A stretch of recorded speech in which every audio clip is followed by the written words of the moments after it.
lot with ID, is the idea that because things rolled out the way they did, suddenly that means there's a God. The interesting thing about this is you can actually use this for a slightly different example, and I promise we're going to get the call soon because there's only like 20 minutes left in the show. But pick a number from 1 to 6. 7.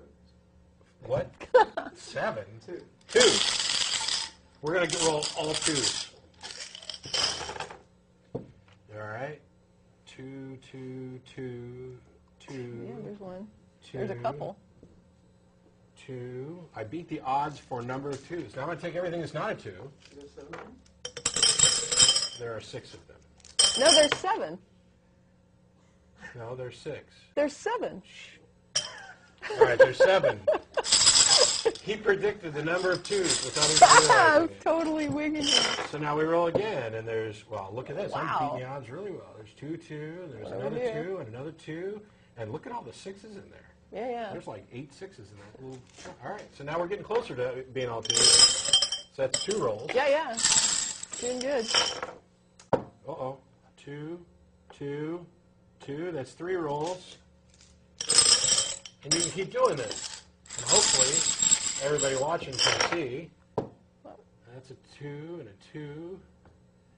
That it won't take entirely too many rolls by this progressive system to get to the point where all of these dice are 2s. There's Wow, a look couple at this. 1, 2s. 2. There's another one. We are down to just 5 dice. Yeah. That's all, you know, that's what, Yeah, yeah. that's 5 rolls or 6 rolls. It's not a perfect analogy or no Got 2s. nothing there. And I'm not going to roll these forever because it's Okay, noisy. but you get the idea. That is the point. Eventually it's not a you'll roll all perfect analogy 2s. the way evolution works, but it's kind of close because it's not like many people would provide a caricature of evolution, as Frank did this morning, of, oh, I think this thing just spontaneously happened. That's not it. I kept the good traits. I kept these particular things and re-rolled the others, and some of them come up 2s. I might even have grabbed some 2s with them. What this is the plane goes down and 200 people die, but a baby survived. Yeah. And so the baby survived, and so, wow, God is awesome.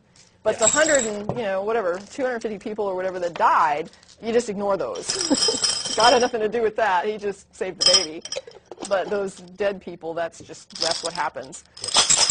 The thing here now is we're going to take 1, and I'll hurry this up because it doesn't take too long. And we're going to take, which one had the supernatural die? The one by the closest to the mug. Okay. Sorry. So we're going to take the supernatural transcendent die, and everyone in this room is going to think really hard to ask the supernatural transcendent die to influence the roll of this dice. Okay. I got 1 die in my hand, and you're going to pick a number, and we're going to see if the transcendent die do it. 2. Okay. I almost said 3. Now, Does it wait a count? 'Cause second. 3 was the first thing I thought of. Maybe Well, it heard me let's before. see. According to this, if I don't get the desired outcome, it's not really evidence that it didn't work. It simply means that the transcendent die know better than we do what we should have rolled. Well, yeah. And- or it could have been that it heard what I was thinking. And before. also, I can't test or control what the supernatural die actually do. They're kind of, they have their own agenda. Let And me they ask it again. Okay, yeah, you gotta, sometimes you have Please, supernatural die. Give Be me really Give me a contrite. 5. to tell it that you're not worthy. I humble myself before your jarredness. Oh, no. 6. You're, He won up. He gave me more than I asked for. It's a miracle. now, wait a second. You're not being, I'm not You don't feeling think the I'm love. sincere? I think, Here. come on. Call it glorious and, You are the hottest transcendent die ever. That's what it took. It was it's female. It's a goddess. You have to flatter it. It's which a curiously goddess. seems to be what happens Okay. with a lot of religions. You Right. have to get into sycophantic. So that's the thing. If you really, really want it, and it really is what's best for you, and you keep asking the transcendent die, you will get the thing that's best. It might not be what you think, and it might take a couple of attempts, and you might have to ask and ask, but you'll get what you're asking for if it's the right thing for you. If it's not, you won't. And then, really quickly, the rest of these aren't really fallacy models, but it's just quick questions.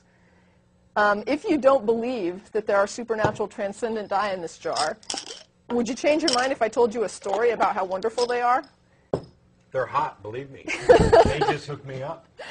What if I relayed to you that other people believe that there are supernatural dye in this jar? Does that change what's in the jar? No. And if I tell you that there's, 100,000 people that believe there are transcendent dye in that jar, does it change what's actually in the jar? Nope. Okay. And it doesn't change my But perception. wait, I feel really strongly, I just know in my heart that there are supernatural transcendent dye in that jar. Does it change what's in that jar? Nope. Okay. And it doesn't change what I think about what's in Does it in any way affect the reality of whether or not that item is actually in there? If I get 100 other people to agree, if I convince you that there's supernatural dye in that jar, does it change what's in that jar? Nope. Okay. What if I tell you that after you die, you're going to go to a heavenly Las Vegas where you will win at every game and eat great buffets for all eternity? Will you then agree that there are supernatural transcendent dice in this jar? No, but that is the best heaven I've ever heard of. Well, it's dice, so I did a Vegas theme. What if I tell you that not believing is going to result in your worst nightmare for eternity after you die? Will that make you believe that there's supernatural transcendent dice in that jar? Nope. Would it change the fact that there are or are not supernatural transcendent dice in that jar? Nope. What if I point out that you don't know everything? Does that make you believe there's supernatural transcendent dice in that jar? No. What if I accuse you of being closed-minded? Does that make you believe there's supernatural transcendent dice in that jar? No. What if I tell you that only bad people don't believe in the supernatural dice? Are you convinced now? I'm bad to the bone, and no. If I could do something that you couldn't explain, and I say it's because the supernatural transcendent die gave me the power to do it, are you going to believe that there's something in that jar? Nope. And if I could do something that was really wild and hard to explain or even impossible to explain, and I believed it was because supernatural transcendent die in that jar gave me the power, does that change the fact of what is or is not in that jar? Absolutely not. Okay. And I think that's all of it. Sweet. And if anybody has other things, if you want to think of things that you can do with these and want to write in and let me know what else you can do with the fallacy model, I'm open because I think it's kind of an interesting model. And by the way, I've patented this. No one else is allowed to sell supernatural transcendent jars of supernatural transcendent items without giving me royalties. I'm going to say feel free to use this model and let me know if you But think you that can't sell if the you can jars. think of other arguments or counter apologetics that can be demonstrated with this model. Let me know. You can sell the jars for the price of the jars. You can't mark them up because they contain supernatural transcendent items. Okay. Even really nice ones. I'm just saying. Okay, that's all I got.